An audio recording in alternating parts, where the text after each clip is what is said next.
శుభాకాంక్షలు తెలియజేస్తున్నాను.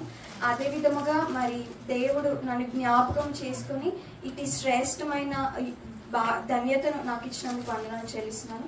మరి అదే విధముగా సేవకులు నన్ను ప్రేమించి ఇచ్చిన ఇటు అవకాశాన్ని కూడా వందనాలు చెల్లిస్తున్నాను. దేవుడు సిలువలో 7 మాటలు పలికినట్లు మనం చూస్తా ఉన్నాము. అందులో మొదటి మాటే ఏంటి అని అంటే, తండ్రి వీరేమి చేయించున్నారో వీరెరుగరు గనుక వీరిని క్షమించుకో.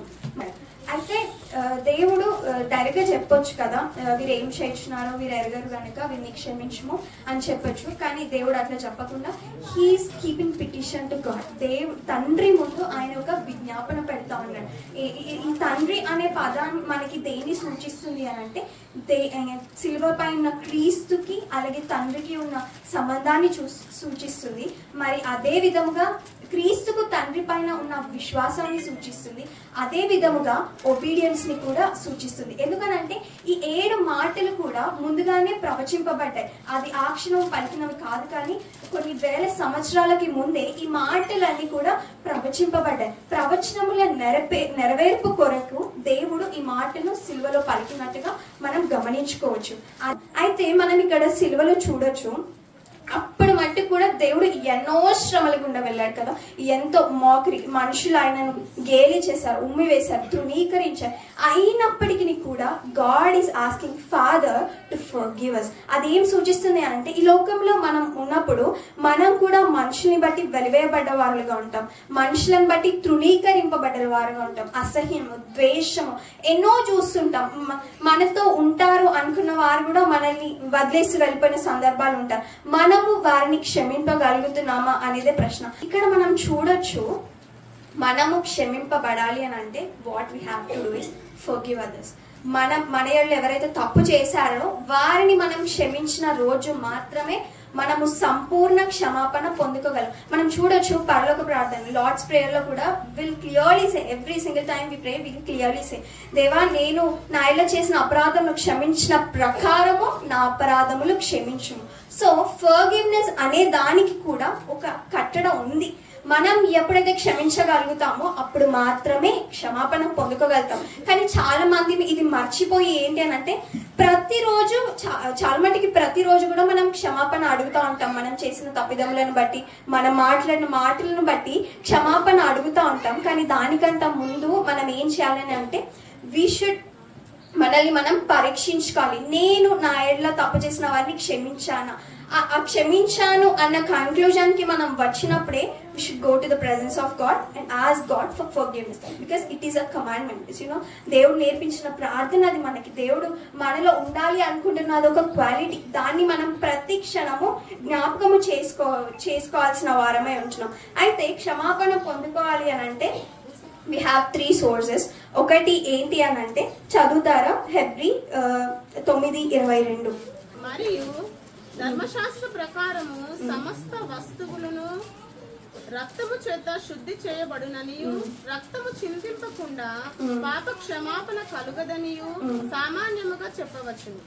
ఓకే, అయితే ఇక్కడ చూడొచ్చు మనం, దేవుని రక్తము ద్వారానే మనకి ఫర్గివ్నెస్ ఉంది అని చెప్పేసి వాక్యము చాలా స్పష్టంగా చెప్తుంది.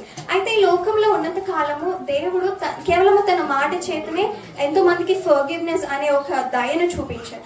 మరి ఎందుకు క్రాస్ పైన వచ్చేటప్పటికి he is unable to do that అంటే, మొదటిగా ఏంటి అని అంటే ప్రవచనముల నెరవేర్పు. ఇంకొకటి ఏంటి అని అంటే, దేవుని రక్తంలో జీవము కలదు. ఆ జీవము ద్వారానే మనకి నిరీక్షణ వస్తుంది, మనకి ఫర్గివ్నెస్ వస్తుంది. మరి అదే విధముగా 1 యోహాను 1:9 మన పాపములను మనము ఒప్పుకొనిన ఎడల ఆయన నమ్మదగిన వాడును నీతిమంతుడును గనుక ఆయన మన పాపములను క్షమించి సమస్త దుర్నీతి నుండి మనల్ని పవిత్రులుగా చేయండి.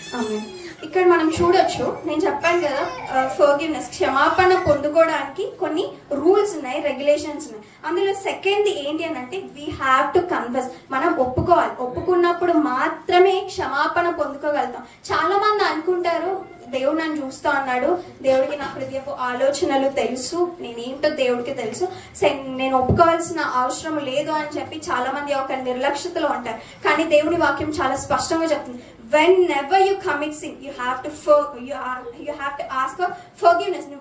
తప్పు చేసిన ప్రతిసారి కూడా నువ్వు అడగాలి. ఏదో రక్షణ పొందుకున్న రోజు నేను అడిగేశాను, దేవుడు తన రక్తం చేత కడిగేశాడు, ఇంకా నాకు రక్షణ ఉచితము జీవితాంతం ఉండిపోతుంది అన్నది కాదు.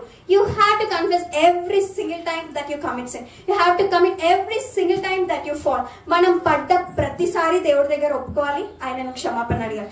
మనం తప్పు చేసిన ప్రతిసారి దేవుడి దగ్గర ఒప్పుకోవాలి, ఆయన దగ్గర క్షమాపణ అడగాలి అనేది దేవుడు చెప్తా ఉన్నాడు. మరి అయితే ఇక్కడ చూడొచ్చు, కన్ఫెషన్ అనేది తప్పును ఒప్పుకోవడం అయితే, రిపెంటెన్స్ అంటే ఏంటి అని అంటే ఆ తప్పుకు దూరంగా పారిపోవడం, ఆ తప్పు చేయకుండా దూరంగా పారిపోవడం అనేది రిపెంటెన్స్. ఎందుకంటే మనం ఒప్పుకున్నప్పుడు ఆ తప్పు అని తెలిసినప్పుడు మనం దాని నుండి పారిపోకుండా మళ్ళీ మళ్ళీ అదే చేయడంలో అర్థమే లేదు. అయితే ఆ రిపెంటెన్స్ అనేది ఎప్పుడైతే వస్తుందో, బాప్తిస్మములో మనం ఎప్పుడైతే పాలు పంపులు పొందుతామో మనం ఒక కవెనెంట్ లో ఉన్నాము అని అర్థం. ఆ కవెనెంట్ ఆఫ్ ఫర్గివ్నెస్, ఆ covenant of everlasting love, a covenant of everlasting, అంతము లేని ఒక రాజ్యానికి వారసులుగా మనల్ని చేసేదిగా ఉంటుంది. సో ఏదేమైనప్పటికీ క్రిస్టియన్ లైఫ్ అంటే ఎవరైతే దేవుని వెంబడిస్తున్నామో అని చెప్పుకుంటున్నారో, ఎవరైతే వీఆర్ క్రైస్ట్ బిలీవర్స్, దేవుని యందు విశ్వాసం అని చెప్పుకుంటున్నారో, ఎవరైతే born again నేను రక్షణ పొందుకున్నాను అని చెప్తున్నారో అందరూ కూడా క్షమించబద్దులై ఉన్నారు. మరి అదే విధముగా క్షమాపణ పొందుకోవాల్సిన వారులుగా ఉన్నారు అని చెప్పి చూస్తా ఉన్నాం. అయితే ఈ ఫర్గివ్నెస్ అనేది ఇట్స్ యాక్ట్ ఆఫ్ లవ్ కదా.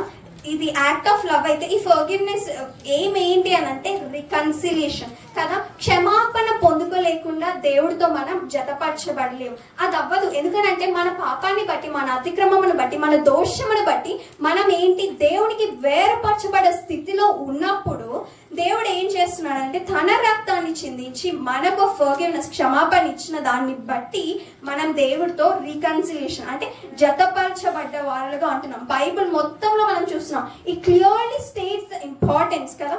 బైబిల్ చాలా స్పష్టంగా చెప్తుందనండి ఫర్గివ్నెస్ కున్న యొక్క ఏమంటారు ఇంటెన్సిటీ ఏంటి అనేది, దానికి ఉన్న ప్రాధాన్యత ఏంటి అనేది బైబిల్ చాలా స్పష్టంగా చెప్తుంది. అది ఈరోజు ఎంతమందిని గ్రహించుకోగలుగుతున్నామో మనకు తెలియదు. మనం రెండవ రాకడకు సూచనలు ఎన్నో చూస్తున్నాం, ఈ రోజు రేపా అన్న విధముగా సూచనలు చూస్తాం, ప్రవచనాల నెరవేర్పులు చూస్తా ఉన్నాం. వీ కెన్ సీ పర్సిక్యూషన్, ఎన్నో స్థలాలలో పర్సిక్యూషన్, దేవుని వాక్యాన్ని ఆపడం, ఇవన్నీ చూస్తున్నాము. అయితే ఈ రోజు మనము నిజంగా క్షమాపణ పొందాము అన్న ఈ యొక్క నిశ్చయత మనకుందా? ఎందుకంటే క్షమాపణ లేకుండా దేవుని రాజ్యానికి మనం వారసులము కాలేము. నిజముగా క్షమాపణ లేకపోతే నీవు ఈ లోకంలో వాక్యం ప్రకటించిన వ్యర్థమే, ఈ లోకంలో నువ్వు దేవుడి కోసం ఎన్ని పనులు చేసిన వ్యర్థమే. అంటాడు కదా దేవుడు వాక్యంలో, తండ్రి నీ నామాన దయాలను వెలగొట్టాను, ఇవన్నీ చేశాను అంటే నువ్వెవరో అని అడిగిన రీతిగా నువ్వు క్షమాపణ పొందుకోలేకుండా, నువ్వు క్షమించలేకుండా ఈ లోకంలో ఎన్ని చేసినా కూడా God will ask you who are you.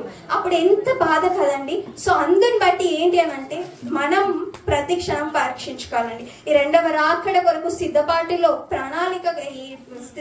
ఒకటి ఏంటి అని అంటే forgiving and asking for forgiveness.